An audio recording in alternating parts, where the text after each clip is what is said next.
Mahigit 60 milyong pisong halaga ng inihinarang shabu ang nasabat sa NAIA Terminal 3. Arestado ang babaeng nag-claim sa package pero paliwanag niya na pag-utusan lang siyang kunin ito. Yan ang unang balita ni Nico Wahe. Sa Mozambique pa sa Africa nang galing ang mga aluminum pulley na ito. Dumaan pa ng Addis Ababa sa Ethiopia bago dumating sa Pilipinas. Pero hanggang NAIA Terminal 3 na lang at hindi na nakalabas pa. Nang idaan kasi sa scanner ng Bureau of Customs, may kahina-hinalang nakita sa mga kahon ng aluminum pulley.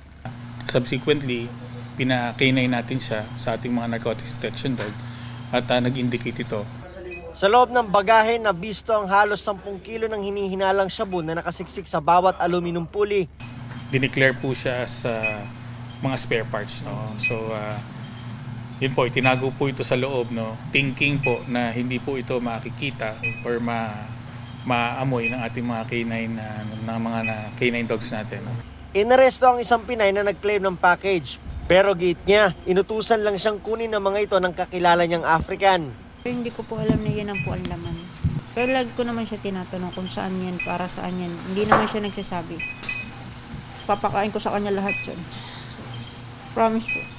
Aabot sa mahigit 67.3 million pesos ang halaga ng mga hinihinalang shabu. Patuloy ang follow-up operation ng mga otoridad para malaman kung sino pang nasa likod ng tangkang pagpusilit ng naturang kontrabando. Ito ang unang balita. Nico Wahe para sa GMA Integrated News. Mga kapuso, para laging una sa mga balita, bisitahin at mag-subscribe sa GMA Integrated News sa YouTube. Sa mga kapuso abroad, samahan niyo kami sa GMA Pinoy TV at sa www.gmanews.tv.